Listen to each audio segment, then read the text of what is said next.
Sir अल्लाह को तरस आता है? बिल्कुल आता है, लेकिन वो तब आता है जब आपको खुद अपने ऊपर तरस आना शुरू हो। अगर आपको खुद ही तरस नहीं आ रहा अपने ऊपर, अपने ये यंग बच्चों के ऊपर, तो फिर आप क्या कर लेंगे?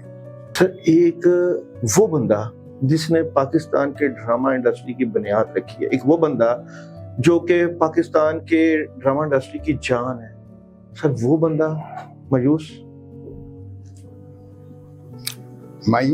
देखिए, मायूसी तो है, वो कंटेंट के हवाले से है कि सर कंटेंट अच्छा हो गया तो हम ठीक हो जाए? नहीं।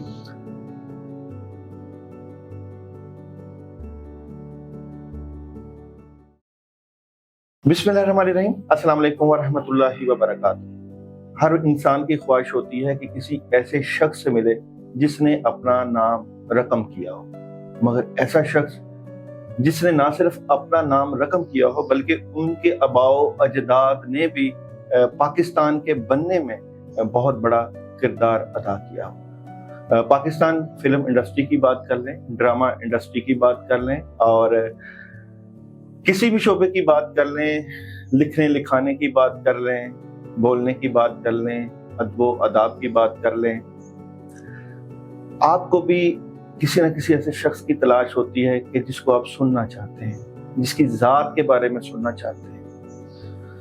मेरी ज़िंदगी में भी एक ऐसा शख्स हमेशा से रहा है जिसकी मुझे तलाश रही है कि काश वो मेरे पास आए और मैं उससे उसके बारे में बात करूं, उसके अंदर की बात करूं।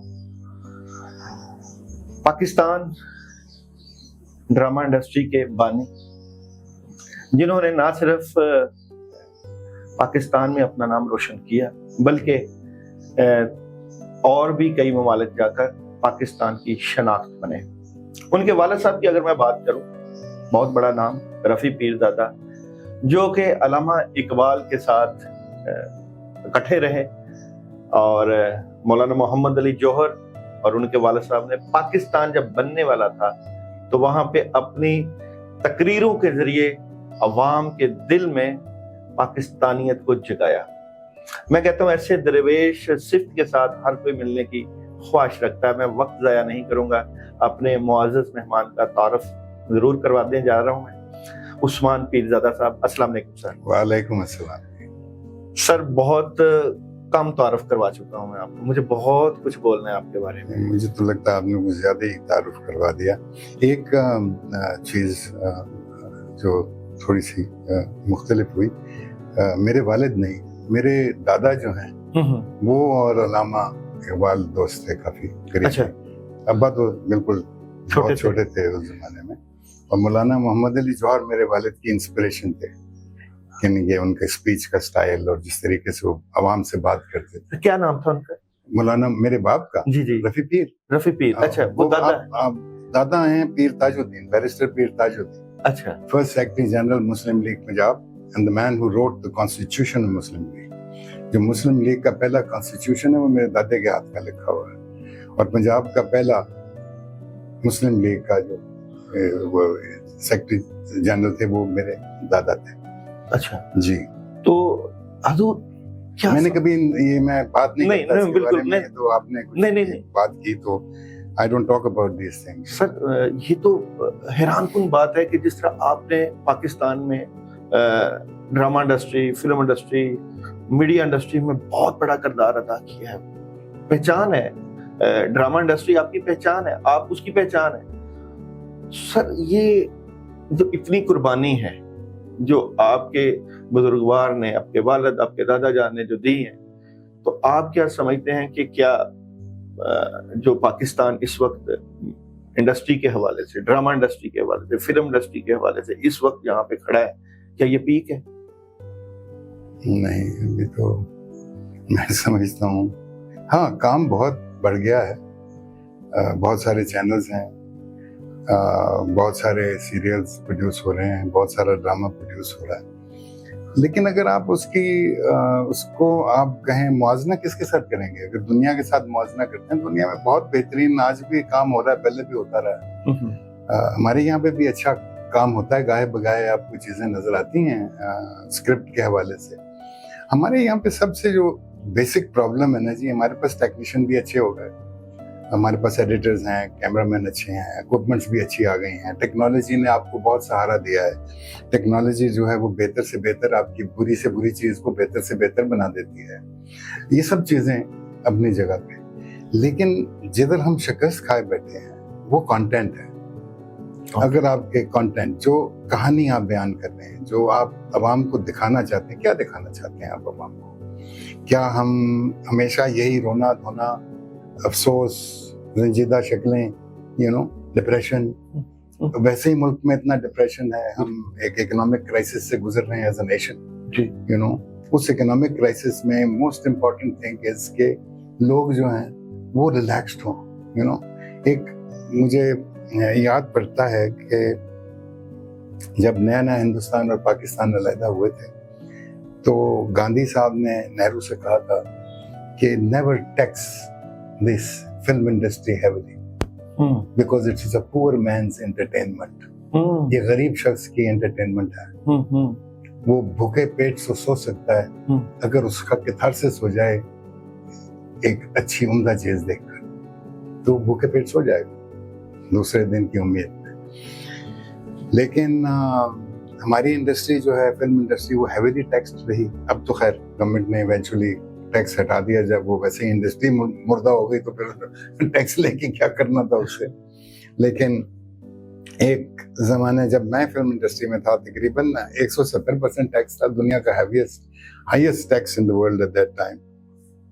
और आपको टिकट की शराब बनाने का वो नहीं था, वो डिप्टी कमिश्नर साहब से जाके इजाजत लें, वो इजाजत नहीं देता था क्योंकि लॉ नहीं था।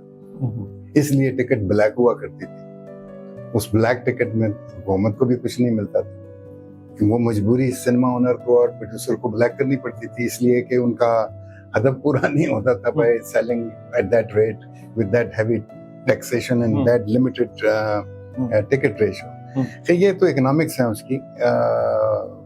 मैं इकोनॉमिक्स की बात नहीं करता, मैं हमेशा कंटेंट की बात करता हूँ। हम किस्सा गो हैं, आई एम अ किस्सा गो, मैं कहानी सुनाने वाला इंसान। क्या मैं जुबान से कहानी सुनाता हूँ, या मैं सिल्वर स्क्रीन के ऊपर कहानी सुनाता हूँ, या मैं ड्रामे की शक्ल में सीरियल्स के अंदर कहानी सुनाता हूँ, या मैं इस तरह आपके पास बैठ के कहानी सुनाता हूँ। क्या आप अच्छे और उम्दा किस्सा गो हैं? क्या आप जो किस्सा सुनाने लगे हैं वो लोग सुनना चाहते हैं या नहीं? क्या जबरदस्ती ये किस्सा आप लोगों पे ठोस रहे? ये बहुत सारी चीजें बीच में आ जाती। So you have to make a decision कि आपने अपने अवाम को किस किस्म की कहानी सुनानी है। सर, जब हम बात करें इंडिया की ड्रामा शादी, क्योंकि हमारा तो कॉम्पिटिटर इंडिया है ना, तो वहां तो ड्रामा का कंसेप्ट ही नहीं था। अब पाकिस्तानी ड्रामा को कॉपी किया जाता है वहां पे, अभी तक किया जाता है। सब एक बात मैं आपको बता दूं, हम बड़े खुश रहते थे उस जमाने में, होना भी चाहिए, क्योंकि हिंदुस्तान में हमारे ड्रामे को बहुत अच्छे तरीके से देखा जाता था, बहुत वैल्यू किया जाता था। ये वो दौर है जब पीटीवी था। हाँ, ये वो दौर है, याद, ये वाले दौर की मैं बात नहीं कर रहा हूँ। बिल्कुल बिल्कुल। उस दौर में हमारा काम बहुत अप्रिशिएट होता था। सर, मेहनत भी बड़ी होती थी। हिंदुस्तान से कोई आ रहा होता था, वापस जा रहा होता था, यार कैस्टां दे दिलवा दो मैंने तो लोग छड़नगे नहीं, मुझे तो ये लिस्ट है मेरे पास, इन ड्रामों की कैस्टें दिलवा दे। कैस्टें लेकर जाते थे यहाँ से। लेकिन अब उस टाइम पे हिंदुस्तान की फिल्म इंडस्ट्री बहुत स्ट्रांग थी, और उनकी जो टेलीविजन इंडस्ट्री है वो फ्लॉप थी, अभी डेवलप हो रही थी, क्योंकि सारी डेवलपमेंट जो थी वो सिनेमा इंडस्ट्री की तरफ थी। हाँ, 1957 में वो अपना स्कूल भी बना चुके थे एक्टिंग की ट्रेनिंग का, नेशनल स्कूल ऑफ ड्रामा, वो एग्जिस्ट करता था। 1957 में बना दिया था उस टाइम पे, जिसने हिंदुस्तान के आज भी अगर आप बड़े लोगों का नाम लें तो वहां से वो फारिगुल तहसील हैं, उधर से पढ़ के निकले। तो हिंदुस्तान की एक, और थिएटर, हिंदुस्तान के बहुत थिएटर की रिवायत शुरू से थी। हमारी नौटंकी और ये वो से इवॉल्व होके जब एनएसडी बना वहां पे, उससे एक बड़ी जबरदस्त थिएटर मूवमेंट ने वहां पे अपना काम शुरू किया, और बड़े बेइंतहा टैलेंटेड लोग तो उस थिएटर वर्ल्ड के थे, जिसमें आप ओमपुरी का नाम ले लें, आप नसीरुद्दीन शाह साहब का नाम ले लें आप, इस तरह के बहुत सारे और बेनता आर्टिस्ट हैं जो उम्दा तरीन काम उन्होंने आके फिल्म में भी किया। तो उनकी थिएटर जो था वो बहुत स्ट्रांग था। अच्छा। लेकिन आज आप देखिए, आज हम कहाँ खड़े हैं? हम नेटफ्लिक्स पे वो हैं, प्राइम पे वो हैं, हम तो है ही नहीं।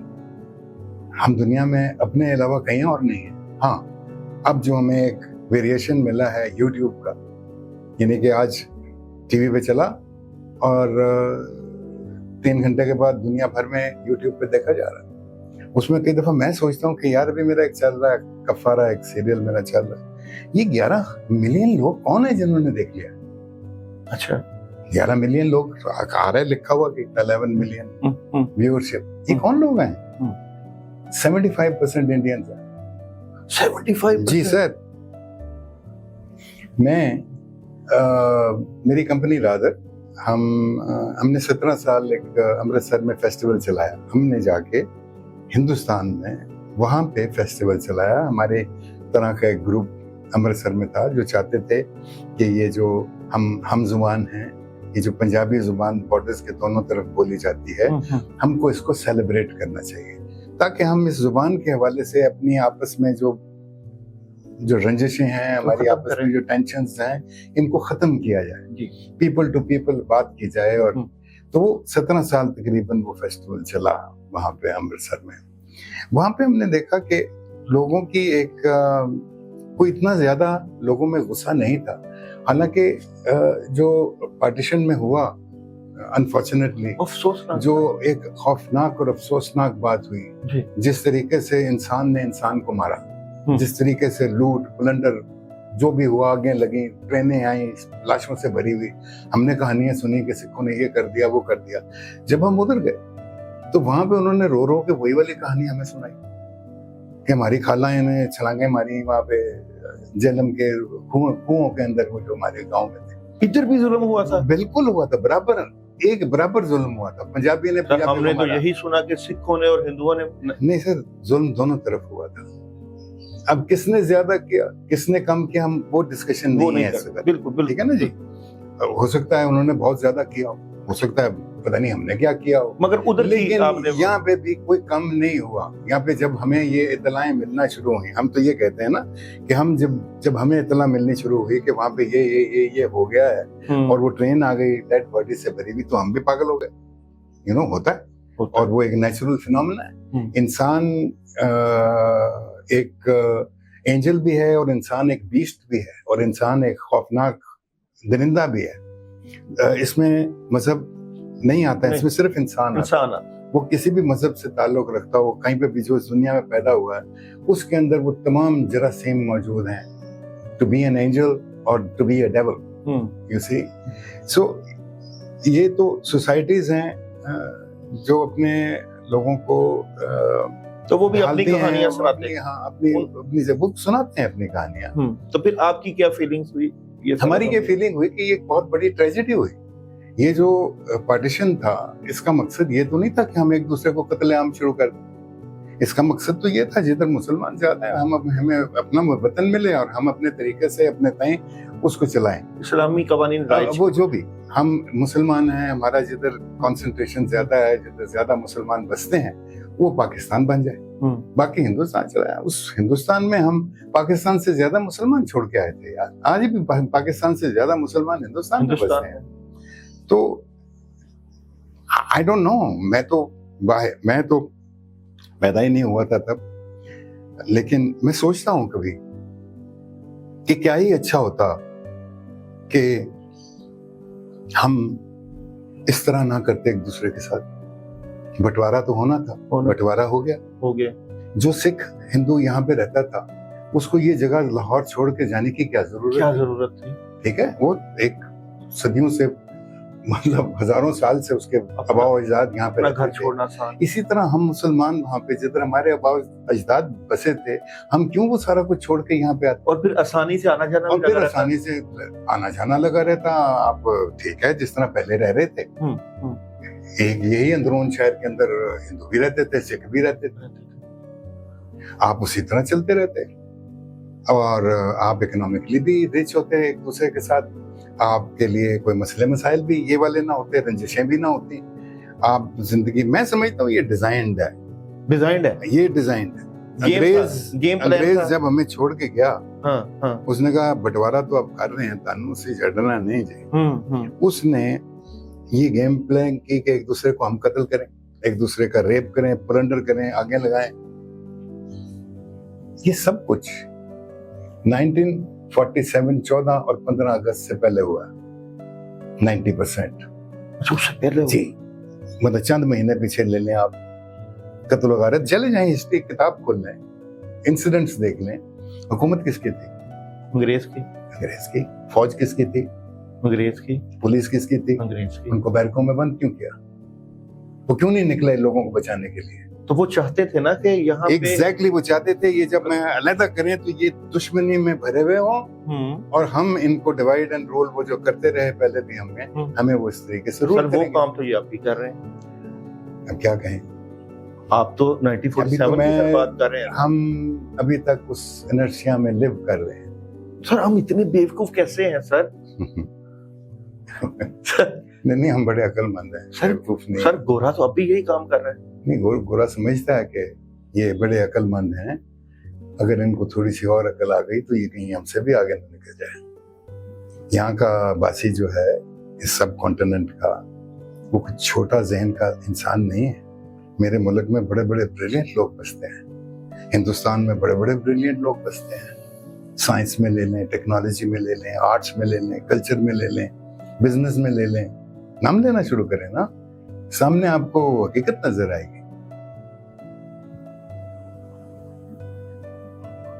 सर गोरे को हमसे क्यों इतनी जलसी हो गई?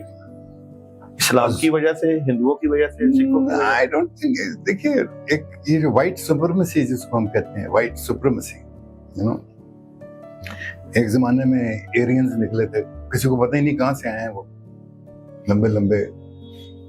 यहाँ पे हिंदुस्तान पे जब उन्होंने हमला किया तो यहाँ पे बेचारे जो हमारे, उनको मार मार के नीचे साउथ इंडिया में सारे वो बसे हैं जो एक्चुअल हिंदुस्तान के वासी हैं। बाकी ऊपर तो सारा वो सफेद फार्म इंसान आ गया।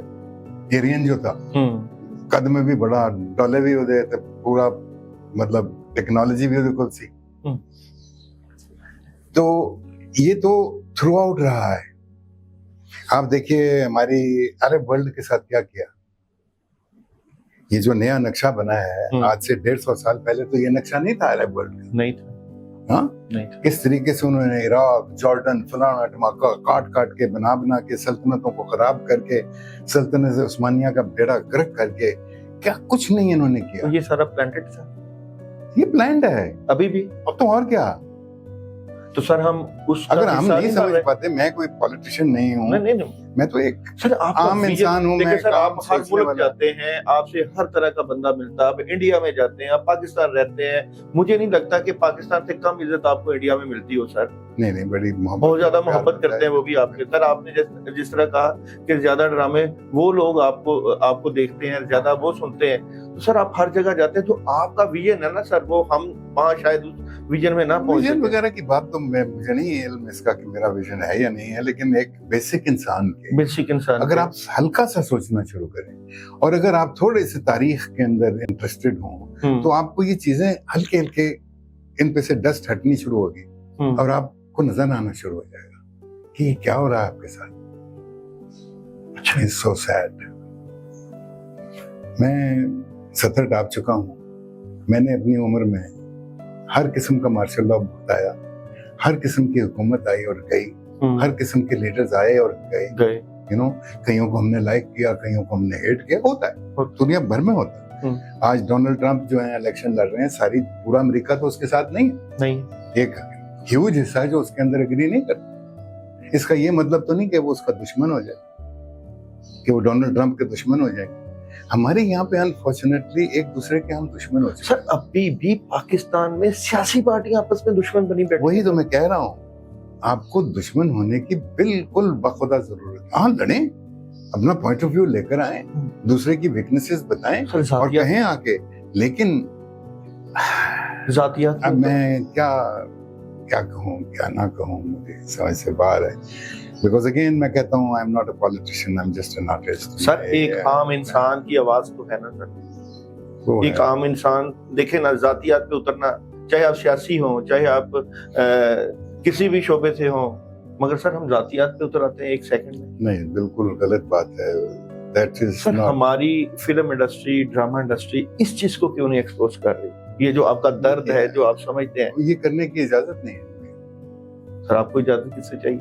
नहीं, इजाजत से मुराद ये है कि आप चाहेंगे कि अगर मैं कुछ कहना चाहूँ आज, हाँ, और मैं कहूँ, और दूसरे दिन मेरे घर के दरवाजे तोड़ के लोग ना अंदर घुसे और मुझे उठा के ले कौन से लोग सर? आप तो पता नहीं कौन से लोग यार, मेरा मतलब है हो नहीं रहा, हम सुन नहीं रहे, देख नहीं रहे। सर आजाद है पाकिस्तान यार, मुझे नहीं पता,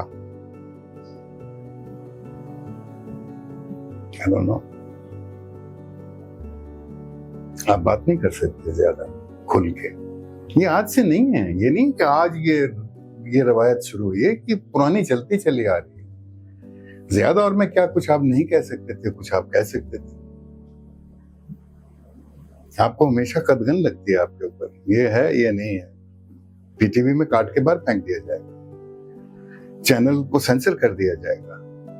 तो क्या, कहां, कौन से प्लेटफॉर्म पे जाकर आप क्या बात, फिर आप यही वाले गुड्डे गुड्डे की कहानी सुनाएंगे ना, ये जो हो रही है, डिप्रेशन में ले जाएंगे कौम। भाई डिप्रेशन से बाहर निकालो, इतनी बड़ी यूथ है इस मुल्क की, क्रिएट फैसिलिटीज फ्रॉम देम, उनके अंदर से गुस्सा बाहर निकालो। Let them become the next generation जिसने इस मुल्क को चलाना है। हम तो अपना वक्त गुजार चुके हैं। मैंने तो आगे चल के कितनी फिल्में बना ली, फिल्में तो इस बच्चे ने बनानी है अब जाके, ये जो कैमरों के साथ खड़ा हुआ। We have to build him, we have to give him the strength to be able to come out with something interesting. लेकिन वो इंटरेस्टिंग चीज करने के लिए जो लवाजिम चाहिए आपको, जो आपको फैसिलिटेट जिस तरीके से आपने करना है, वो फैसिलिटी नहीं है। नो, बिकॉज वो फैसिलिटी क्रिएट करने वाले नहीं। जिनका ये काम नहीं था, जिसमें मैं हूं इस वक्त, वो इस काम में है। उनका काम नहीं था, लेकिन वो ये काम कर रहे हैं। ये तो हुकूमत की जिम्मेदारी होती है यार। हुकूमत की जिम्मेदारी में तो बहुत सारी चीजें आती हैं, ये तो एक छोटी सी चीज है, लेकिन ये छोटी सी चीज नहीं है। हम जब कॉलेज में गए थे, इकोनॉमिक्स मेरा मोस्ट फेवरेट सब्जेक्ट था, तो पहला लेसन जो हमने पढ़ा, वो हमने ये पढ़ा कि कोई कौम जिसकी बुनियादों में वहां की सकाफत, वहां की फोकलोर, वहां का कल्चर नहीं है, वो कौम इकोनॉमिकली राइज नहीं कर सकती। बर्तानिया, फ्रांस, जर्मनी, ये सारे इतना पैसा क्यों खर्च करते हैं कल्चर पे? नेशनल थिएटर्स क्यों उन्होंने बनाए हुए हैं? क्या वजह है? अदब सीखे, बड़ों से बात करना सीखे, छोटों से शफकत सीखे, हुस्न सलूक सीखे, मुआशरत सीखे। ये अब बातें रह गई हैं, जिस तरह आप फरमा रहे हैं। झूठ ना बोले, ये सिर्फ बातें, झूठ ना बोलने, बातें रह गई। धोखा ना दे। ऐसा ऐसा झूठ रोजाना सुनने को मिलता है कि इंसान के रोंगटे खड़े हो जाते हैं। सर हम बाहर जाएं, किसी भी मुल्क में जाएं सर, वहां पे इस तरह तो नहीं धोखा देते जिस तरह हम धोखा देते हैं। इस तरह तो नहीं चोरियां होती जैसे हम करते हैं। इस तरह तो नहीं किसी की इज्जत नफ्स पामाल की जाती जिस तरह हम करते हैं। तो फिर हम ड्रामों के जरिए सिखाएंगे क्या? इश्क और मोहब्बत। वो इश्क और मोहब्बत भी तो सही नहीं सिखा सकते यार। उसमें भी तो मोहब्बत तो बड़ी, ये तो बड़ी, सिर्फ इश्क और मोहब्बत औरत और मर्द के दरमियान तो नहीं है ना यार। इश्क और मोहब्बत मेरे मौला की जात के साथ भी है। इश्क और मोहब्बत आपके माशरे के साथ है, आपकी सराउंडिंग के साथ है, आपके बच्चों के साथ है, आपके और सो मेनी थिंग्स। सर एक वो बंदा जिसने पाकिस्तान के ड्रामा इंडस्ट्री की बुनियाद रखी है, एक वो बंदा जो कि पाकिस्तान के ड्रामा इंडस्ट्री की जान है, सर वो बंदा मायूस देखिए, मायूसी तो है, वो कंटेंट के हवाले से है कि सर कंटेंट अच्छा हो गया तो हम ठीक हो जाएं। नहीं है, कंटेंट अच्छा तभी होगा जब आप ठीक हो चुके होंगे, वो खुद ब खुद हो जाएगा।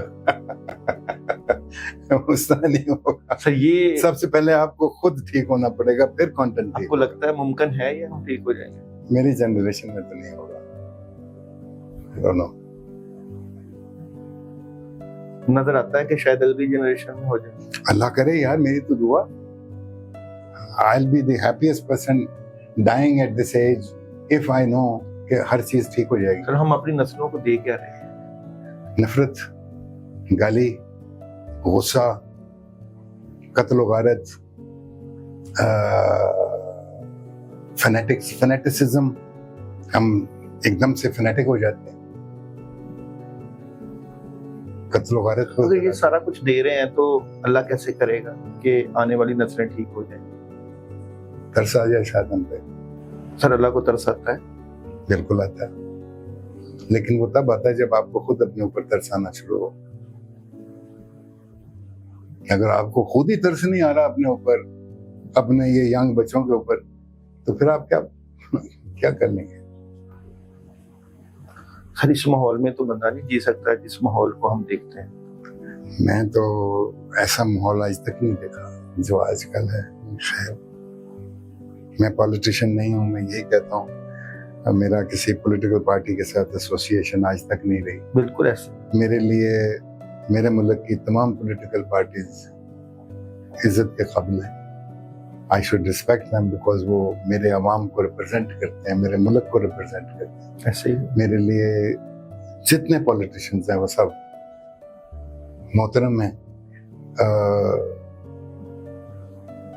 कोई अच्छाई बुराई की बात मैं समझता हूँ कि अल्लाह ताला इनको हिदायत वो करे, तो सर आप इसके अल्लाह ताला इनको विजन दे, इनको विजडम दे ये सब अच्छा करने का। तो आप फिर इसका मतलब ये समझते हैं कि जैसे अवाम वैसे हुक्मरान? वो तो एक अक्स है ना।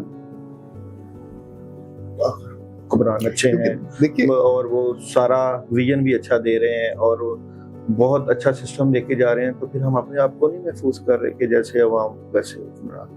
हम खुद क्यों नहीं ठीक हो जाते? और हमें ठीक करेगा कौन? क्या ड्रामा? आपने बिल्कुल सही कहा, जब तक कि आप खुद ठीक नहीं होंगे तो आपका मुल्क कैसे ठीक होगा, आपका अवाम कैसे ठीक होगा? तो हुक्मरानों पे जो लीडरान हैं जिनको अवाम देखता है, यू नो, देखिए ना, अवाम हमको देखते हैं।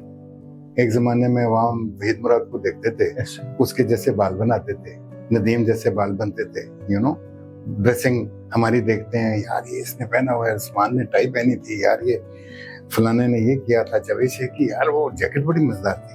तो लोग इंस्पायर होते थे, अब भी होते हैं, अब भी होते हैं, क्योंकि ये टेलीविजन इतनी बड़ी यलगार है इंसानों पे। आप जब बटन दबाएंगे ड्रामा चल रहा है, कोई ना कोई चीज चल रही है। आप कभी तेजी से टक टक टक टक करके देखिएगा, हर जगह पे डिप्रेशन और लड़ाई हो रही हो। सर अब ये रिफ्लेक्शन है एक सोसाइटी का। सर आप ये नहीं समझते कि अब पूरी दुनिया ग्लोबलाइज्ड हो गई है? इंडिया के ड्रामे भी चल रहे हैं, अमेरिकन के भी चल रहे हैं, यूके के भी चल रहे हैं, पता नहीं कहाँ साउथ एशियन फिल्म्स भी आ गई हैं, और अब वो खिचड़ी पकने लग गई, हम सारे मिक्स हो गए। पहले तो सिर्फ पीटीवी था, पीटीवी एक कल्चर दे रहा था क्योंकि इस्लामी कल्चर का रंग तो था ना सर, मशरकी रवायात का रंग तो था ना सर। अब वो रंग जो है वो हर तरफ से यलगार पड़ गई, माशरे में नेट का दौर है और पूरा मीडिया। इसीलिए ये कहते हैं, हम तब कहा करते थे जब ये मीडिया इस तरह, हमें पता था रिसर्च हो रही है और ये चीजें इस तरह होंगी। आप एक बटन दबाओगे और टक टक टक टक करके 70 दफा स्क्रीन जो है वो शक्ल बदल जाएगा। पूरी दुनिया आपके हाथ में होगी, सेंसर सारे फारिग हैं। आप इधर जितने मर्जी सेंसर कर लो, एक वक्त आना है कि वो चीज आगे निकल जाएगी। वो निकल नहीं। तो आप अपनी कौम को, अपने माशरे को इतना स्ट्रॉन्ग बनाएं कि वो इन लगव बेफजूल चीजों से इंस्पायर ना हो। मगर सर हो चुके, वो आपने नहीं किया, हो चुके नहीं तो आप क्या कर सकते हैं? वो आपने नहीं किया, आपने उनको छोटी छोटी चीजों में उलझाए रखा। You never gave them the wisdom। Wise बंदे को बात नहीं करने दी गई। मीडियोक्रिटी जो है वो रेन सुप्रीम हुई। ऐसा मीडियोकर हम पे हुकूमत कर गया, हमें क्या उसने क्या विजन दिया, क्या लोगों को बता के गए, क्या चीज हुई? कुछ नहीं हुआ।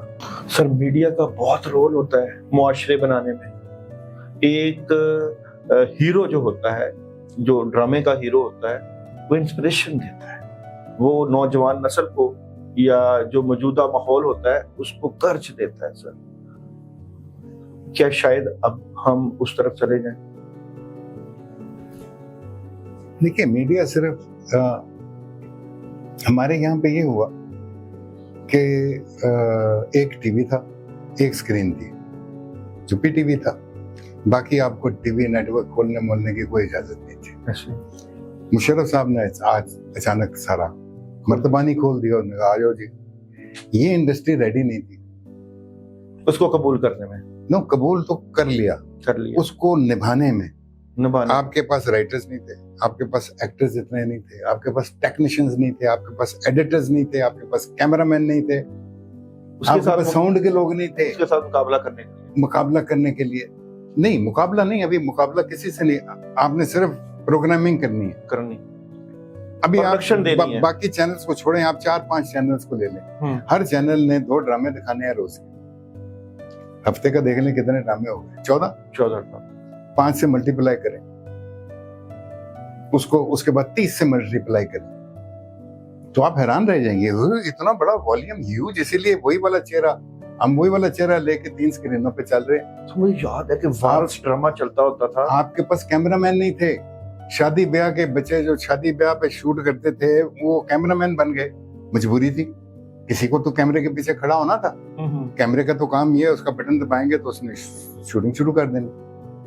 उसकी जो एस्थेटिक्स हैं कि आपने जो शूट कर रहे हैं उसका कलर, उसका फलाना, उसकी लाइटिंग, धमाकी, ये पता ही नहीं था। ये तो लड़ लड़ के गिर गिर के टिपियां खा खा के बच्चों ने सीखा। फिर हम जैसे को पागल लोग उठे, उन्होंने जाके नेशनल कॉलेज को कहा खुदा दा वास्ते तुसी आर्ट कॉलेज है को फिल्म दी एकेडमी भी इत्थे खोल लो। We systematically, some of us work towards that. I'm very proud of the fact that I was one of the persons जिसने नेशनल कॉलेज ऑफ आर्ट्स का जो फिल्म डिपार्टमेंट है उसको खोलने में मदद की, and I was a part of the core team. वहां से कुछ बच्चे ट्रेन होना शुरू हुए। उसके बाद आज से 25 साल पहले या 15 साल पहले या हमारे जमाने में आप अपने वालिद को अगर ये कहते हैं कि जनाब मैं तो फिल्म सीखने जा रहे हैं, और जुत्ती ला के कहता तेरी ऐसी तैसी फिल्म बनासियां का काम सीखने जा रहे हैं, ऐसे ही आज देखें बाप खुशी से न्यूयॉर्क फिल्म स्कूल में और UCLA के अंदर अपने बच्चे भेज रहा है कि वो पढ़ के आए फिल्म, क्योंकि अब इसके अंदर पैसा है, वो आएगा उसको चैनल के अंदर जॉब मिल जाएगी। सर आपके ही कई ड्रामे थे, वारस ड्रामा भी हमने देखा। तीसरा किनारा ले लेना यार, तीसरा किनारा सुनसान हो जाती थी सर सड़कें, उसमें लाइटिंग की जरूरत ही नहीं पड़ती थी सर, ऐसा नहीं लाइटिंग थी। अच्छा, पीटीवी वाज, देखिए जो पीटीवी का काम था वो प्रोफेशनल काम था।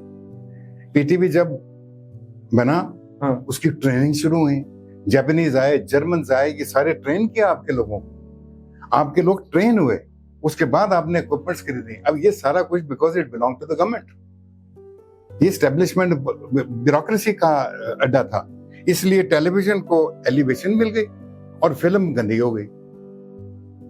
ये वजह हुई फिल्म वाला कैरेक्टर टीवी, बिकॉज सेक्रेटरी साहब CSB ऑफिसर सन, whoever was the secretary information at that time, because government owned PTV, so government took pride in PTV, वो प्राइड भी लेती थी, लेकिन उसका ये मतलब नहीं था कि आप अपनी दूसरी इंडस्ट्री को शन कर दें जो प्राइवेटली रन हो रही है, जिसका कोई ताल्लुक हुकूमत के साथ नहीं है।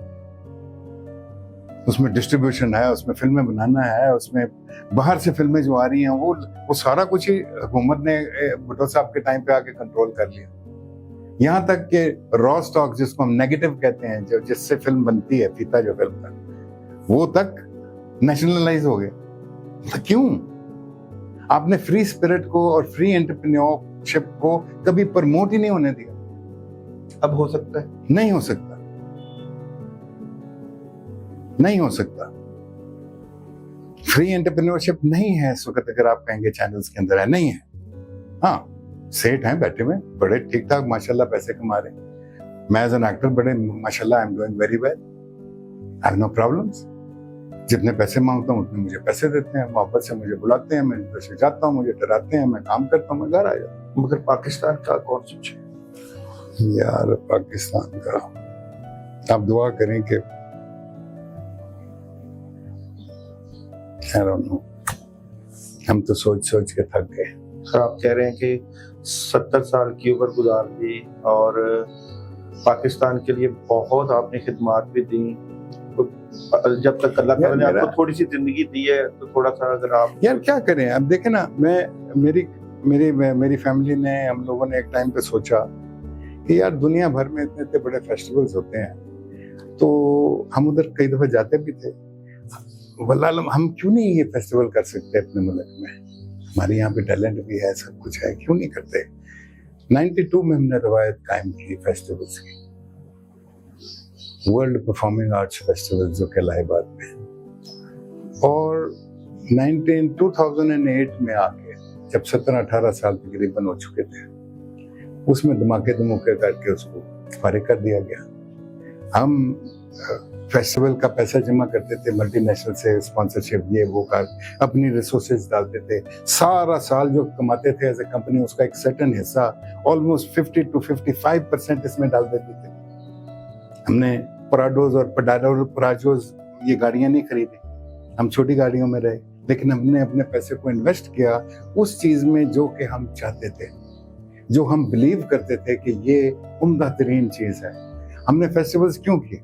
वो इसलिए किए कि एक प्रोग्राम में पेरिस से उठा के लाए, वो पेरिस से हवा में उड़ के इधर आया और यहाँ पे मेरा अवाम जो है उस प्रोग्राम को 30 और 20 रुपए में देख रहा है। This is what we provided. Ticket बढ़ाना वाज नॉट द थिंग। उसमें ये था कि मेरा रिक्शे वाला भी, मेरा डेली वेजर भी अपने बच्चों को दो को लाके ये चीज दिखा सके, ताकि उसकी सोच एस्थेटिक्स डेवलप हो, वो आर्ट को अप्रिशिएट करना सीखे, वो कहे ओह अच्छा ये मैंने खुद अपनी आंखों से देखा। एक दिन हमारे प्रोफेसर साहब आ गए मेरा फेस्टिवल पे, रशियन ड्रामा था, एक्नबर्ग से आया हुआ था, रशिया का बहुत ही बड़ा वो थिएटर है, तो वो रशियन भी बोलते थे प्रोफेसर साहब थोड़ी बहुत लिटरेचर की वजह से। उनको मैं साथ लेकर उस हॉल में आया। वो हॉल क्या था, तंबू था बहुत बड़ा, कैनवस थिएटर्स हम बनाते थे, ऊपर सारे बने होते थे वहां पे। तो उन्होंने अंदर आए तो उन्होंने देखा वो इतने लोग बैठे हुए, 800-900 बंदा बैठा है।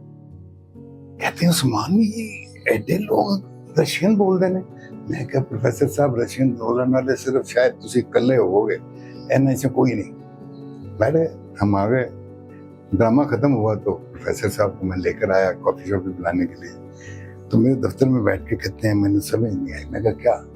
कहता कोई बंदा उठ के नहीं गया, क्यों बैठे थे? जुबान और थी, फलाना और था। मैंने कहा देखें, वो उनकी मूवमेंट देख रहे थे, वो उनकी बॉडी लैंग्वेज देख रहे थे, कई जगह पे वो हंसते भी थे, उन्हें क्या रिएक्ट भी करते सन, उनके वो कॉस्ट्यूम्स देख रहे थे, जिस तरीके से उन एक्टरों की आवाजें थी, जिस तरीके से उनकी मूवमेंट्स थी। जिस तरह ये थिएटर आया हमारे पास जॉर्जिया मुल्क से, house of Bernardo alba, Spanish play right का बड़ा फेमस एक पीस ऑफ लिटरेचर जो मैंने अपने लिटरेचर में पढ़ा था। तो वो जिस वक्त प्ले आया तो जो प्याला नहीं है ओपन एयर थिएटर हमारा वहाँ पे, वो हॉल में बुक था। मुझे डायरेक्टर ने जब ओपन एयर थिएटर देखा तो वो कह लगा यार मेरा किसी तरह ये प्ले इसमें क्या है ओपन एयर थिएटर में, I would love to, because ये बड़ी जबरदस्त स्पेस है। तो हमने वो उनको वो जगह दे दी, क्योंकि उसमें हमारा पाटे खान हुआ करता था, तो we could make that arrangement.